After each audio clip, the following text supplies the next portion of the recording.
afternoon. Good afternoon, everybody. Thank you for being here. David, we're gonna try to start here. David Chumchaw, if you could sit down, please. Well, we appreciate you being here on your Sunday afternoon. I think everybody knows me, so I won't introduce myself. But again, we're grateful for your time today, for you to be here, to hear a report on the life of your church. As you came in, there's a few things that you should have picked up. One is the annual report for the entire congregation. And then we have a separate report that's just missions, all the things that we do in missions. And so we hope that you have one of each of those.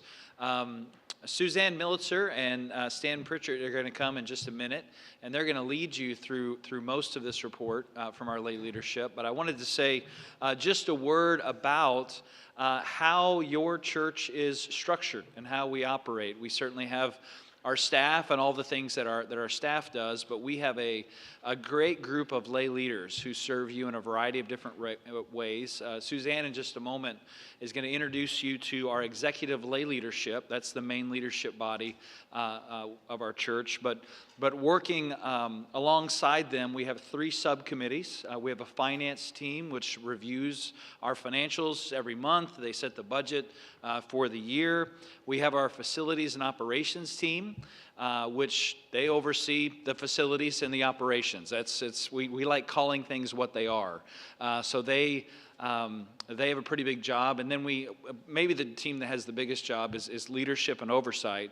That is the team that has oversight for myself and for our executive director, Taylor Davis. So that's a big team. You know, they got a lot of work to do there. But we appreciate all of them. If you serve on any of those teams, finance, facilities and ops, or leadership and oversight, would you please stand just so people can see you? All right, thank you.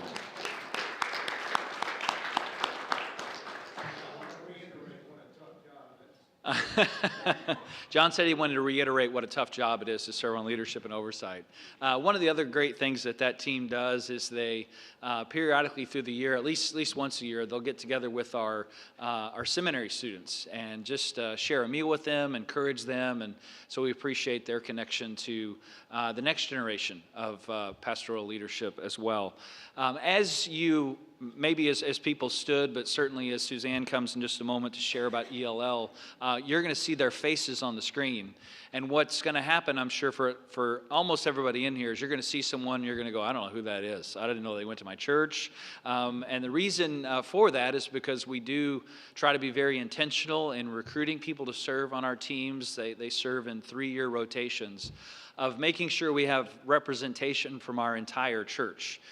So across services, we try to vary it with gender and with age, try to have a good representation of a 4-generation church. And so it is a regular occurrence for someone to be out of their normal routine and connecting with the church at a different time, at a different place, and meeting someone and saying, oh, are you brand new? No, I've been here 25 years. But they've been coming to a different service, maybe even sitting in the same seat as the person that they're just meeting for the first time. But we do try to have that in our teams.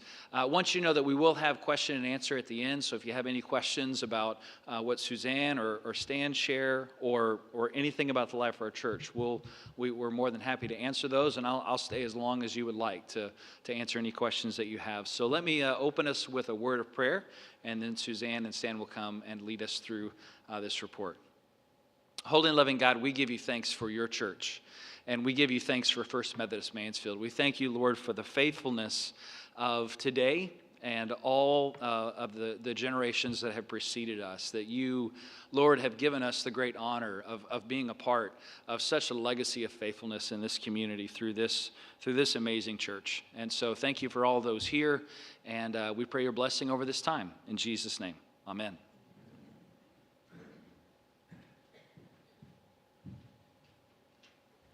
Hello there. My name's Suzanne Militzer, and I currently serve as the chair for our Executive Lay Leadership Committee. First off, thank you for coming to this year's annual meeting.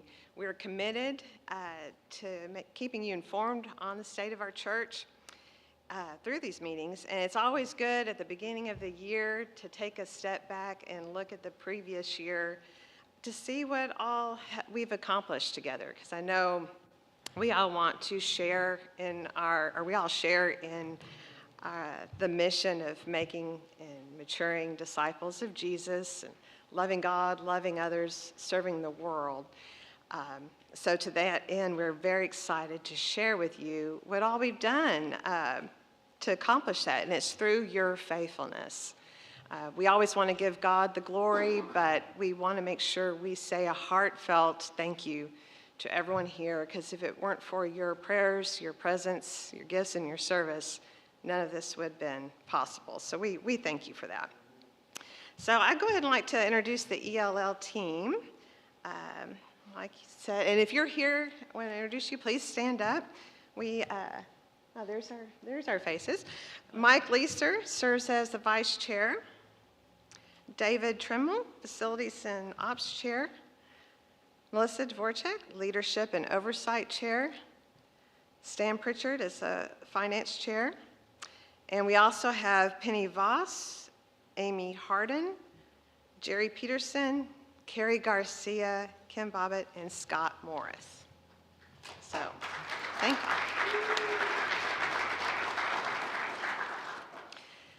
Well, we've all had many wonderful things happen in the life of this church in 2025. So in this report that we're going to go over, you'll see a lot of numbers, but we just are mindful that each of these numbers that we'll be sharing is actually a person that was touched by the ministry of this church.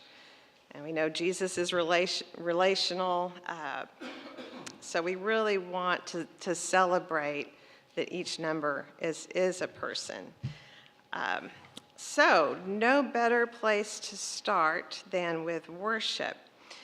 We always want to increase our in-person attendance, and understand Pastor Jan, if she's here, she has said that in-person worship drives all other aspects of the ministry, and it's the engine.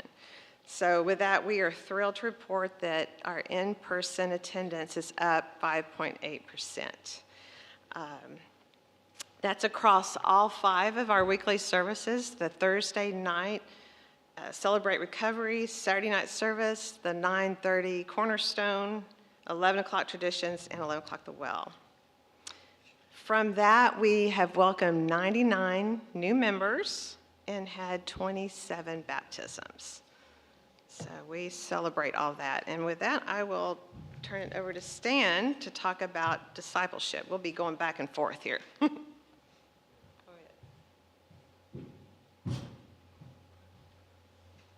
Thank you. 2025 was an outstanding year for discipleship, and we have a great team that leads that. Pastor Jan, and also Chrissy Smith. I don't know if Chrissy is in attendance today. Is she here? But please let her know how much I praised her and said accolades for her, and she missed it. But look at this, 14 classes. Every Sunday we have 14 large classes.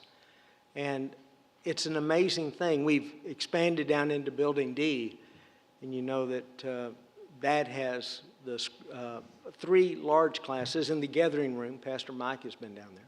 And also Home Builders is there, and Scriptures. So it's a busy place, even though you don't see those people frequently here in the North-Tex on early Sundays. It's packed. So we're very blessed to see the building being utilized properly down south. And then among those small groups, you see 41. And this was interesting to me when you think about this church and this campus and the footprint and what we do in Mansfield, but also all the way out to Midlothian, up into Arlington. We have 41 small groups that meet. And at various times, they meet on and off the campus. each week. They're in homes, they're here. We're blessed. And the more you see people around the city and you talk to them, they know First Methodist and what we do here. They're aware of us. So these numbers also include 2 large groups, our choir and orchestra. And if you were there today, wasn't that just absolutely wonderful that they did the worship during the liturgy this morning? It was an outstanding. It was great. Wasn't that wonderful? Yeah. Now, what we've done, we have momentum that's gone into 2026, but this past year, we added 11 new opportunities for discipleship. The couples Advent study, that was well received, well attended, men's midweek study, and a new and growing young adult ministry that is up and running. The other thing, and perhaps you've seen these, Pastor David prepared 2. So far we have the field guides for prayer and also for forgiveness. And he'll have another one soon to share with us. So these are available. If you know someone who's in need that could use it, they're in the North-Tex at the connecting point. Please get one or share with anyone you would like to give those to. And one other thing about the study groups, there is still time online to register for the new groups that are starting this week. We're going to have, I know, Epic of Eden with Deborah, starting up with Pastor Davis. We've got Andy Stanley. You're doing that, right? Yes, I'll be in the room while Andy. Go be in the room, yeah. And the pastor's Bible study, and then the Andrea's group starts up again. And I know Debbie Chumchell's here. She does the online version of that. But please look online. You can register for those and get lined up. So, good.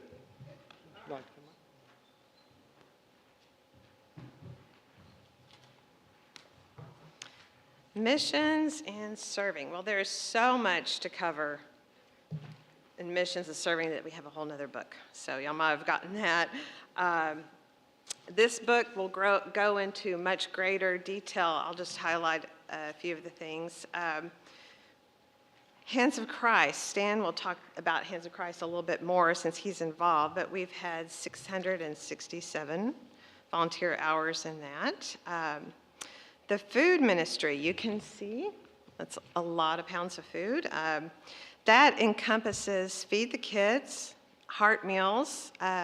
You might have had one of us show up on your doorstep with a container of soup if you were going through a difficult season. That's Heart Meals.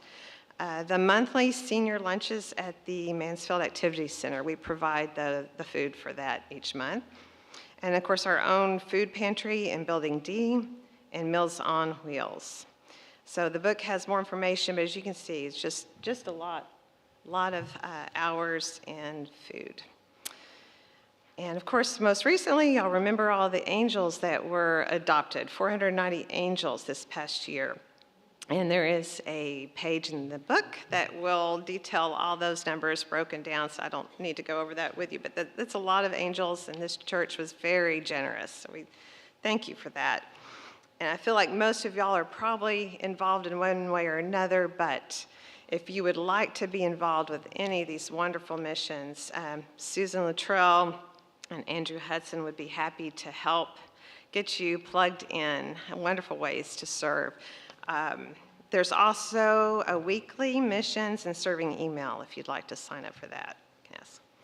Okay, I'll throw it back to Stan. I guess we should have sat up here.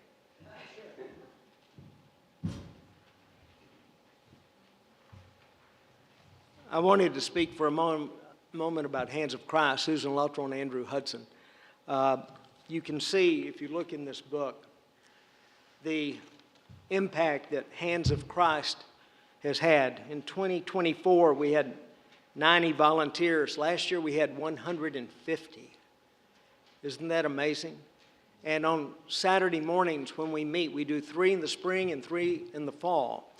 And we meet down in Building D to discuss the project, to have a prayer, to think about what our mission is that day. And we now are at a point where many Saturdays we sponsor 2 teams. And this is not just for the purpose of helping people here in our church. Susan's daughter, Julie, works with the city, and we have seen our impact. We've had several veterans that are getting up in years. They can't maintain their home, and the city is about to write a ticket, sign them up to the code, and say, hey, you got to get this done or you're going to get fined. So we get a heads up and can go out there. And one comes to mind of a gentleman who he's almost blind, could hardly get around. City was after him, and we spent a day taking down trees, putting up a new fence, and I remember that man was so touched. He brought us water. He could barely get around, and the bushes had grown up so badly around the front of his house. A couple of them had gone through the window, and he was not aware that it had happened. And he came out and just said, thank you. And I don't believe he had a lot of family nearby. He wasn't a member of this church. But for me, it touches my heart to see that we take that as a church, as a resource. We provide all the materials, and Andrew is such a great leader to have everything we need. And every person has a skill. Some of our members are good carpenters. Some can really rake well. Some can pull up reeds. And it doesn't matter if you're left or right-handed. We've got rakes for both left or right-handed. So I would encourage you, if you haven't done it, please sign up. It's online, and join us. And one of the new things is the Little Hands of Christ. We want to encourage families with children to come out and show their children how to give back. Whether it's picking up weeds, raking, doing something to give back in the community. So everyone's seen where the Mission Center used to be, where Susan office is in that area. We do have a warehouse near the Holy Roller little garage. If you've ever been in that warehouse, it's full of things that are out there. Lawnmowers and all of the supplies. And I think this church has had such an impact, and we know what we've heard about Zoe, we've heard about what we've done with Angel Tree. I think this year, Susan, this was one of the things that touched my heart the most, was a mother came in to get the Angel Tree gifts, had a young son with her, and his lawnmower had broken. And he had been using that lawnmower to help the family, to mow lawns, and it was broken. And his desire was for Santa Claus to help him get his lawnmower repaired. And Andrew went back in the warehouse and brought back one of our older mowers that was working and gave it to this little boy and said, the only thing that I ask you to do is if you'll mow a yard that's nearby our church, that on the bird streets nearby, a veteran who could no longer mow his yard. And that young man committed to do that. And so what a joy that he could receive that. And it's from our church that we did that. And so I just think, what little boy asked Santa Claus for a lawnmower to help supplement home? And what a generosity we have at this church. So, and then you'll see all the things we do. We're participating in Feed the Kids and the Heart Meals and the luncheons over at the MAC, the food pantry, the Meals on Wheels. And I'm fortunate that I volunteer on Wednesdays down at the Linda Nix Clinic. And people have to come in there to be certified for health care or for food pantry at the market. Everybody who comes in there is aware of First Methodist Church. I would say 80% of the people that come in know about our church and the giving that we do, whether they've had an emergency and Susan, her team, have given someone $20 gift certificate at Sam's to get gas and 3 days worth of groceries. They know about the church across from Chick-fil-A. And really, that's how they know us. They know that. And so this church is an amazing one. And we're just fortunate that we have the leadership that we do with the hearts they have. So I want to talk about care. If we go to the next slide.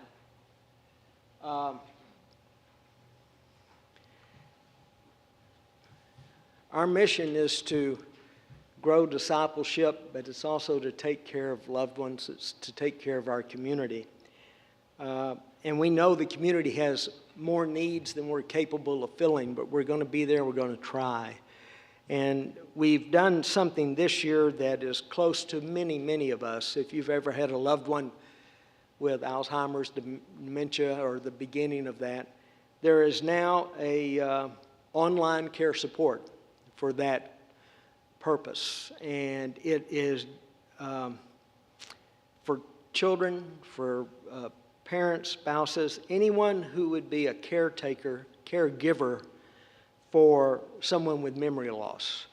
And that is one that it's just becoming and getting going. Yes. I have a neighbor who's a Lutheran whose husband has Alzheimer's, and I told her about it, and it's been so helpful for her because she can't leave the house. Isn't that wonderful? And when is that meeting? When is the Zoom on that? Every other Wednesday at 3. Okay?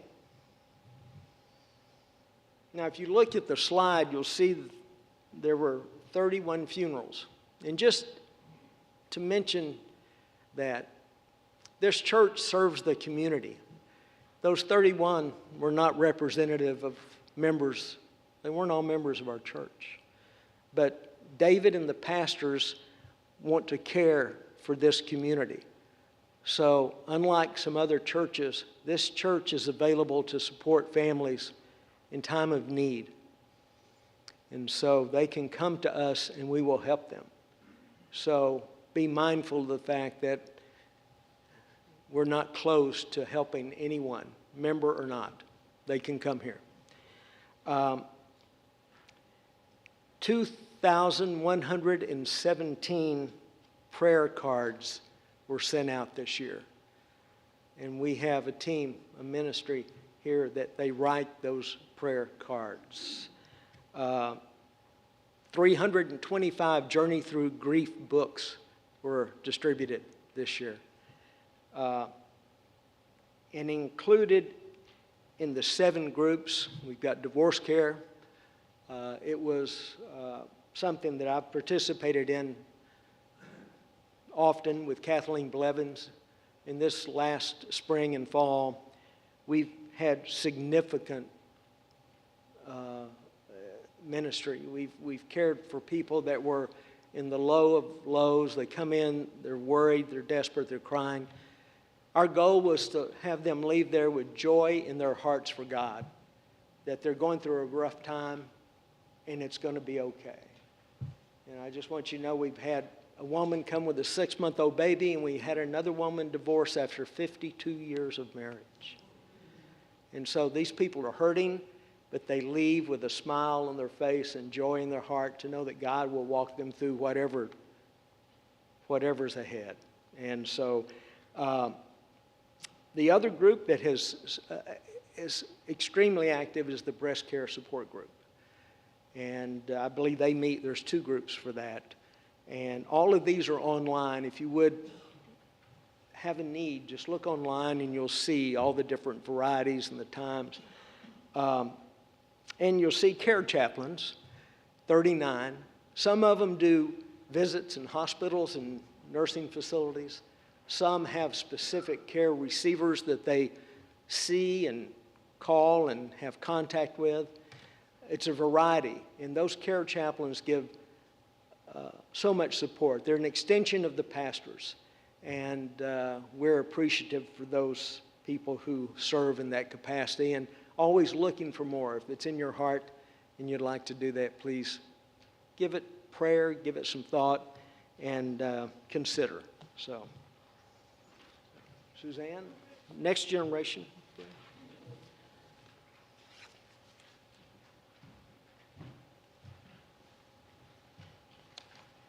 Okay. Our church wants to pour into the next generation, whether it's kids, students, or the included special needs ministry. And there are multiple ways, as you can see, that that's happening. We had 30 second graders receive a Bible from our church, 29 sixth graders going through confirmation, and 12 high school seniors going through the capstone program. And I just want to touch briefly on what is actually happening this year, what they're adding, or we are adding, milestone ministries, where every 2 years for students, beginning in sixth grade with confirmation, they're going to have very tailored, specific programs. So we've got the sixth grade confirmation, then in eighth grade, we're starting at foundations, 10th grade alpha, and 12th grade continuing with the capstone. So these are very intentional programs, meeting the students where they are in their life and helping them grow deeper in the faith and just helping them with their next steps in life. So very, very intentional, good programs. And of course, the included ministry, we have 135 participants there. These are for families, children, students, and adults with special needs. And the past year, we have started included junior for our youngest special needs children in the community. And so there's specific programming for them on Sundays and on Wednesdays. So a wonderful program. And of course, we've had a very successful vacation Bible camp with 722 participants. That includes the kids and the volunteers. There's just a lot to make that happen each year. And Mission Week with 326 participants, the students and volunteers. And they do so much good work there, which probably didn't even get included in the missions report. I feel like this is just the tip of the iceberg. This church does so much. So if you need info or on any of those programs or would like to get plugged in, a number of people, Brittany Blevins is our next gen director. Pastor Michelle Rebel is for the students director. Jimmy Wynn, the kids director, and of course the included director, Raylena Ford. So, okay. And I'll turn it over to Stan, back to Stan for financials. Okay, now everybody, show me the money. And guess what? You showed it. I am proud to share this number, and in my heart I go, wow, we did this. Our December receipts, $769,000. Is that amazing? The generosity of this church is beyond me. And that did not include $181,322 for Zoe on Christmas Eve. Can you imagine? $181,000+. This church is generous, and we realize that you've entrusted the financial team with that responsibility. And I can tell you that it wouldn't be as easy for me to share these numbers if it weren't for Robin, our finance director, and her team. So I feel that this church is blessed to have somebody like Robin, who's our go-to for keeping all this straight. So when you look at the numbers, and you'll see them in the book there, $5,600,000. That's a lot of money. So this church is a caring church. We want to give back. And we think in terms of during our giving periods, if you pray and you think about tithing and things like that. It was our goal to give back. So of that money, we gave back 13% in missional gifts. This church gave $729,000, 373. 729, 373, 81, almost $730,000 we gave back to programs, and that is a phenomenal thing. And so when you look at Mansfield and everything that's within the Mansfield ISD area, First Methodist Church has given money into those organizations, and you see it.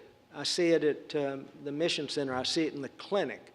We see it with all the food banks. We see people in need, and we answer the call about how can we better serve those folks. One of the good things about it is we are maintaining a 5% financial growth rate in our giving.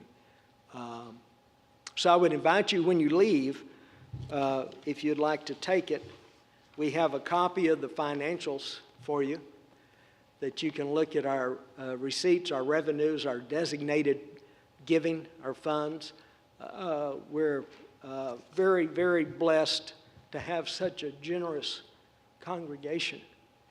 I don't know the other churches and how they're doing, but I sure don't hear the buzz that we do about if you need something, get a hold of First Methodist. They have a giving heart, and they will help. And we never turn anyone down. We're here to help them. So then you'll know, David, you want to close us out? Is there any other thing, any questions you have? Now would be the time to, we have a microphone. Hold on one second. There's a few things I'm going to add, and then y'all can ask Stan all the questions that he wants. Well, it probably goes without saying, it is a great honor to serve this church. Everything that you've just heard about the missions, the care, the discipleship, it's an honor to be the one who gets asked questions all the time that I'd say I have no idea, because it's impossible to hold in one person's head everything that this church does.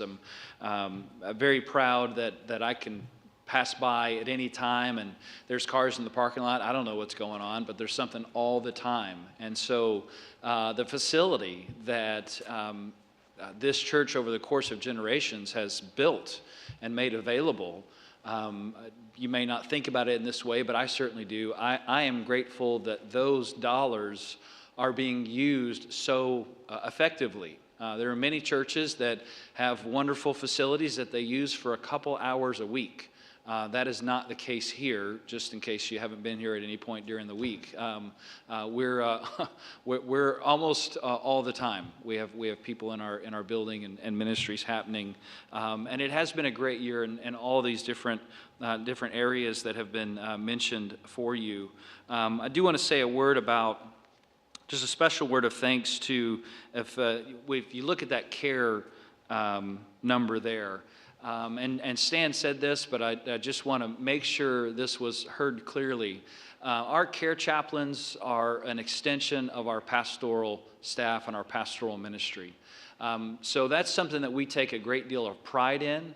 But the idea that our clergy alone could provide the care that is necessary for our very large congregation, it would just be impossible.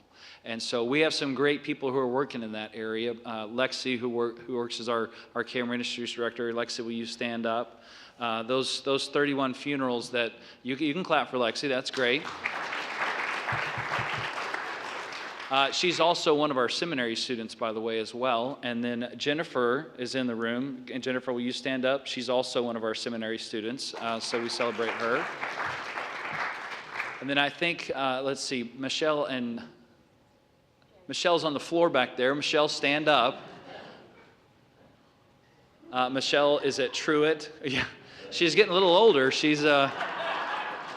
We asked her to start working with students, and all of a sudden she can't get off the floor. I don't know what the connection there is. But anyways, Lexi, those 31 funerals, if you've been a part of those, you know that one of the great things that Lexi does, beyond all the other things that she does, is providing support for families and a lot of the behind-the-scenes work that it requires. And then Brenda, where's Brenda?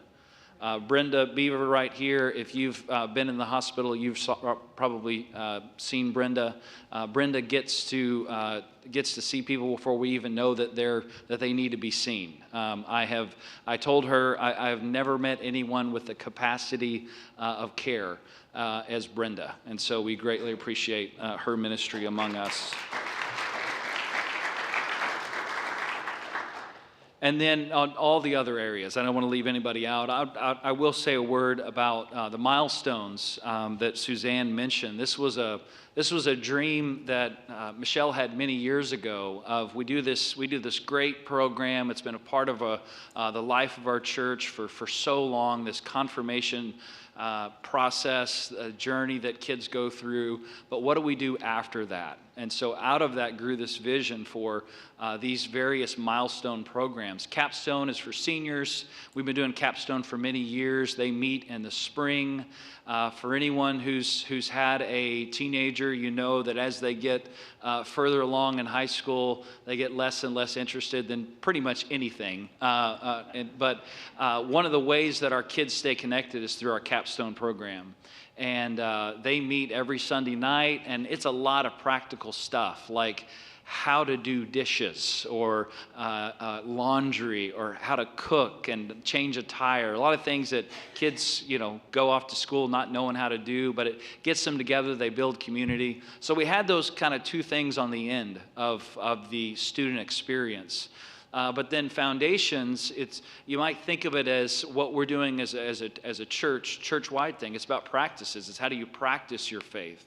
How do you go from learning the basics in confirmation to then how do you put that to incorporate that into your life?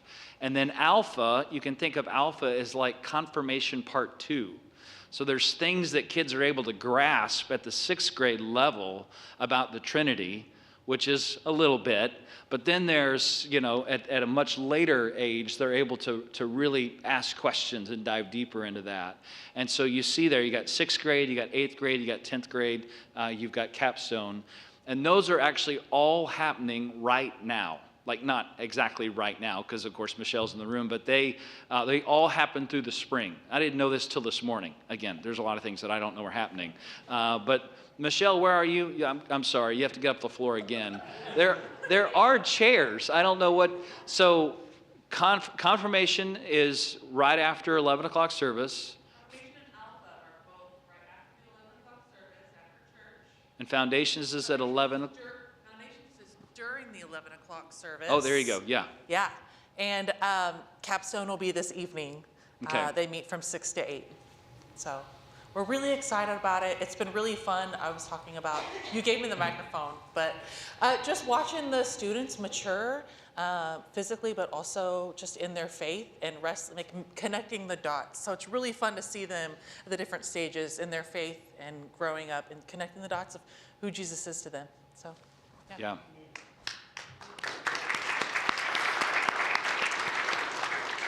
So if you've been in worship, you know where we're going for 2026. If you happen to tune into the little worship DJ broadcast that I had last Sunday, you heard a little bit more of the context behind where we are. I talked about the last time that we had to do worship in that particular way, which was February 14th, 2021, and how at that time we were talking about building a new church for a new world. And really, where we are today, we're still about that work. I mean, that was language that we began to use in that period of time. And over the course of years, I would say, day by day and week by week and month by month, the Spirit has revealed more and more of what that means to build a new church for a new world. And the Spirit has taken us to various steps along the way as we've moved through that. Beginning straight out of that was really the question, the famous question from Wesley: have we settled for having a form of religion that lacks any true power?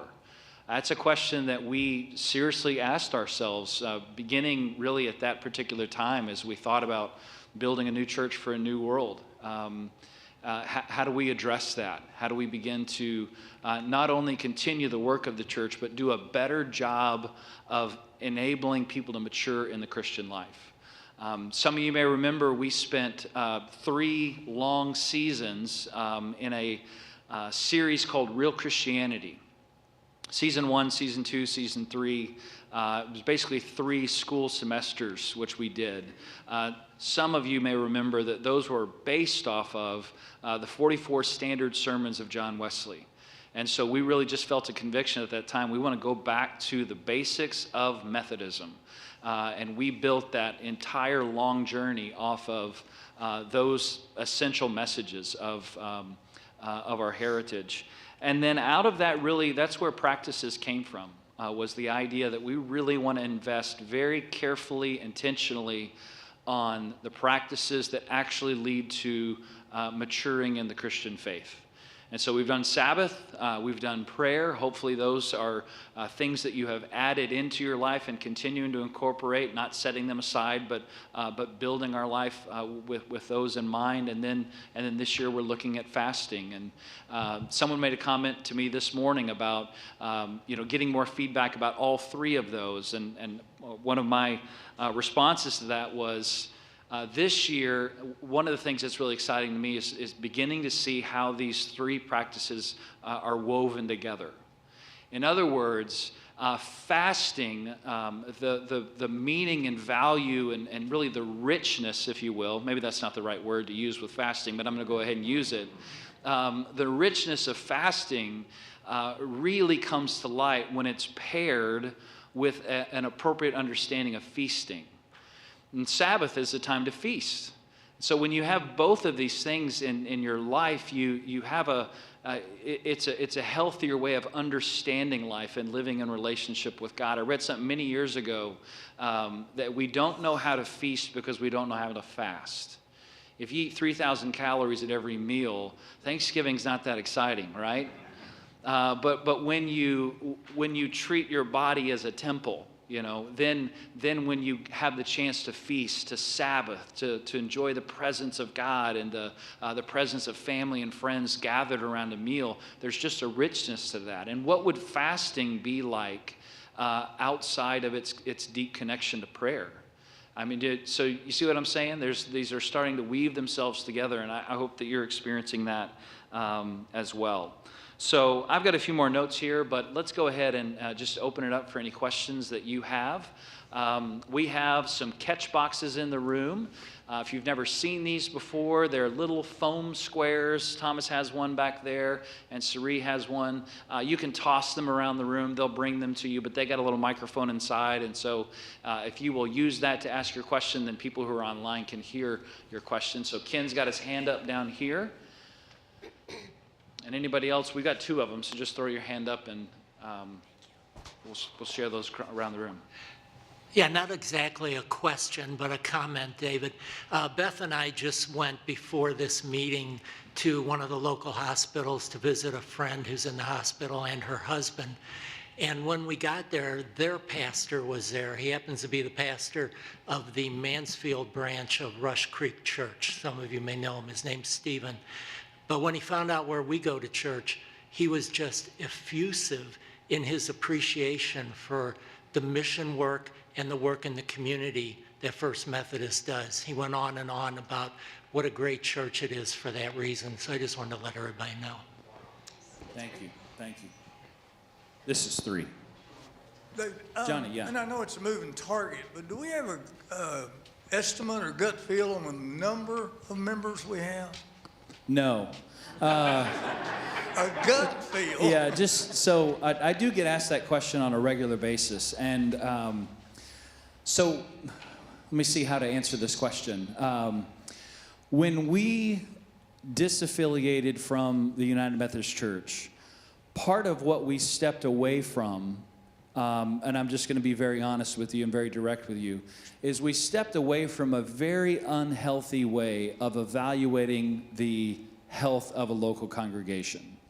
So for instance, in terms of attendance, worship attendance, there was a significant amount of pressure that was put on local pastors and local churches to get that number up. In other words, if anybody just walks through the building, you count them. You know, if they're within 5 miles of the building, let's go ahead and throw that number in too, because there was this real desire. Let's get the numbers up. Let's get the numbers up. Let's get the numbers up. And while that may have made the overall organization, meaning the conference, it may have made the conference feel good, when all the churches got together and they put numbers up on a screen, and it didn't necessarily reflect the health of the local church or really the worshiping community of that local church. And so the numbers that we now track for our worship attendance, we track them with that in mind, that we don't just want to throw up a number that makes us feel good, but we want to really be able to evaluate the health of our congregation. So I'll give you one example of that, just to be specific. In that 5.8% increase, we do not count online numbers. In that increase, we do count online numbers. We do track that, but in terms of evaluating worship, we don't include online into that. And the reason for that is when you start looking at numbers as far as online, you can tell yourself the most amazing story in the world about, man, there are 75,000 people who are watching this, because the various ways that the online platforms track things, we just set that aside. If we were in our old system, it would be, let's throw it all in and let's make it as high as possible. So that brings me back to the membership number. One of the reasons that the membership number is so confusing is also in our old system, it was, how do I say this, Jan? What's the right way of saying it? Getting someone off the roll. For instance, if someone died, it took 3 years to get them off the membership roll. If we didn't know that, okay? I mean, obviously, if it was a member who passed away and we did their funeral, but let's say it's someone who was on the membership rolls and maybe they had moved, but they hadn't transferred their membership and no one had heard from them. You literally had to read their name for 3 years in a row at an annual meeting like this just to see if anybody knew, is this person still alive? And then after 3 years, you could take them off the roll.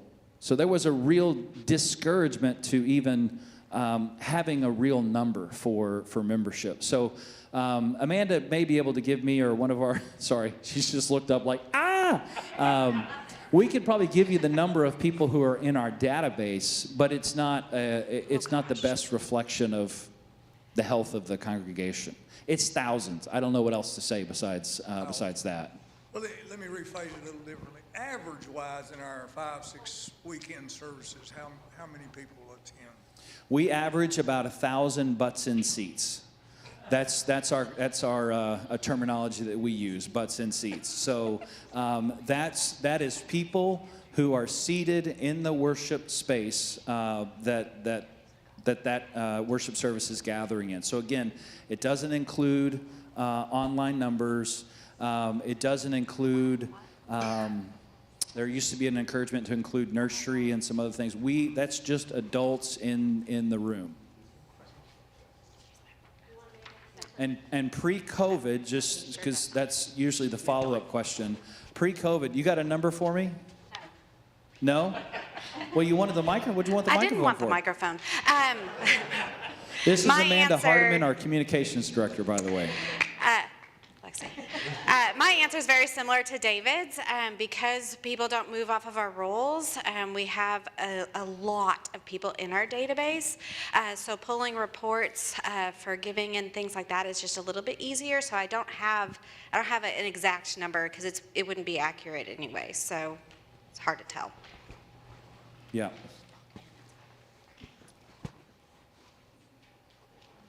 Other questions?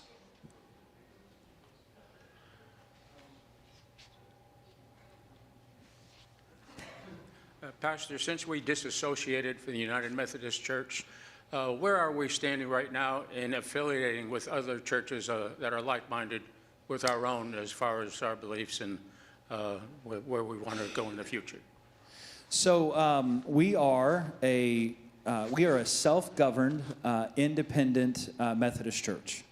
What you may not know is that there are, of the churches that chose to disaffiliate from the denomination, there are thousands of self-governed, independent Methodist churches. Of the churches that disaffiliated, and these are not the most recent numbers because it does change, but about half of them chose to join the Global Methodist Church. There were some that joined other Wesleyan denominations. For those who don't know, there's about 80 Wesleyan denominations around the world. So it's much bigger than the tribe that we were a part of previously. So to your question, we have over the course of this entire time period been building relationships with other congregations in our area and really across the country. And it doesn't just include Methodist congregations. So last March, I attended an event where probably 75% of the room were Baptist churches from across the nation. And then Methodist, independent Methodist congregations. And I haven't spent a lot of time in Baptist world. I've been a Methodist my entire life. My dad's a retired Methodist pastor. I went to a Methodist campus ministry. So, I mean, I've known Baptists. You know, I have friends who are Baptists, but I just haven't spent a lot of time in Baptist world. And one of the things that was fascinating for me in that is how like-minded those different churches were sitting around the table. So that event, which is called Ascent, Pastor Thomas is actually going to go this March to the event. Those are churches from the Baptist world who have experienced the same type of disassociation, if you will, from in the Baptist world. So we've built those kinds of relations. It's opened up all sorts of doors. But we were supposed to have a gathering this past Monday and we didn't, obviously, of pastors of churches here in Texas, in the Central Texas area primarily, who were serving self-governed independent Methodist churches for the purpose of forming a new fellowship of Wesleyan churches, which is not a denomination, it's not a convention using a Baptist term. It is really a fellowship. It's a place to build relationship, to share resources, to support one another. And so that's something that's been rescheduled for February, what's the? 23rd. February 23rd. But that's something that's just getting off the ground, and this church is a leading church in that project, us and a few other churches in our area. Next week or in 2 weeks, we're actually going to do an ordination interview for a pastor from Pennsylvania. So I have a friend who is a pastor of a self-governed independent Methodist congregation in Pennsylvania, and he knew that we had developed an ordination process where candidates for ministry could be qualified for ministry by pastors external to the local church. And so he contacted me about that. And I said, yeah, we've got it all put together. Pastor Jan took the lead in outlining that process, very similar to the process that I went through for my ordination and our other pastors. And I said, you just take it. You know, you can use it. Find a couple of churches in your area, and you can do that. And he goes, no, I want to connect with y'all. And so we have pastors from this area who are going to be doing an ordination interview for a pastor in Pennsylvania. That did not exist in our old world, but it is a really exciting. That may not be exciting to you at all. I understand that it's not, but that is really exciting for us, that the relationships that are being built are opening up just new opportunities that we never could have imagined. So that's a long answer to that question, and if there's follow-up, I'm happy to answer it. But that's where we are. We have discovered, when you hear that word independent, we have discovered that independent doesn't mean isolated. We are not a self-governed, isolated Methodist church. Rather, we are a church that has learned to thrive with partnerships. And we have a long list of partners, including other sister churches, but sister organizations that really further the ministry of our church in tremendous ways. Susan, is there information in the book related to On Mission? No, I don't believe so. But missionally, we are, just as David has talked about Ascent, Andrew and I will be traveling to Georgia later this spring to meet with all kinds of Methodist background missional directors, pastors from across the country. Locally, there is a group of missional pastors, directors that are of multiple denominations that are now meeting and have invited us into that circle. There'll be 2 meetings coming up this spring, so we're excited. It gives us opportunities to just learn about what other people are doing. They want to know what we're doing and how we can connect together. And it's been a really exciting time to connect with all these different groups and different churches from around the country. So, and there's also, we are involved with Truett through the Wesley House, and it's predominantly Global Methodists that are involved in it, but we're involved and 2 other Methodist denominations in creating a certification for those that are interested in going into missional field in a local church. And we're planning to prototype that this spring at our meeting in Georgia. So anyone in the future, just like David's got his friend from Pennsylvania, in the future, if somebody wanted to get involved in missions through an independent church, we could get them connected to Truett, and they could go through that program. So we're excited about that. I bet David didn't know all that. I didn't know all that. I knew some of that. Other questions, comments?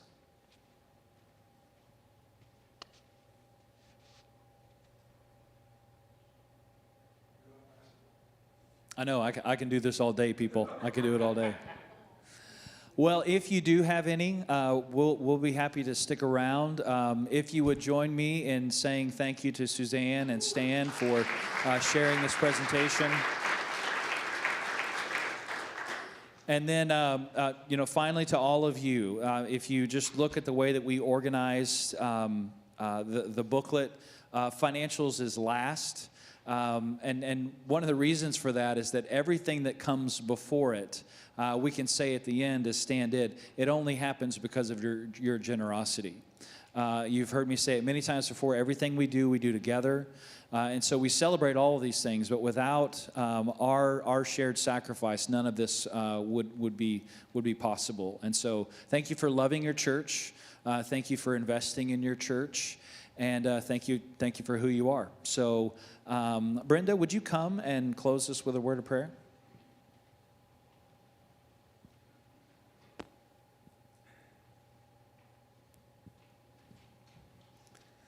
Well, let us pray.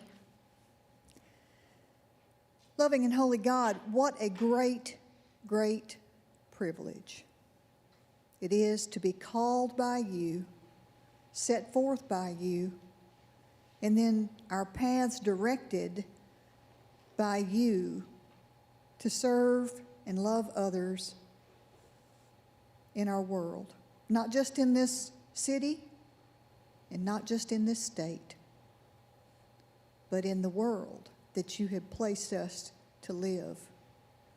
And we thank you. We thank you for that opportunity and for the great blessings that we each individually receive because we're willing to follow you. This church has been a guide, a beacon in leading out to love and to care and to help to provide your ministry in this world. And so as I lift all of our hearts up to you in this meeting, I say thank you, because those people that are here, your servants that sit in this room this afternoon, share in the mission, in your mission, to show Jesus Christ to everyone that they encounter in their lifetimes. That is a blessing that we do not take lightly, and we give you thanks. Now lead us forth as we go about each one, using the gifts that you've given to us to grow your kingdom. In the name of Jesus Christ and for his sake I pray. Amen. Thank you.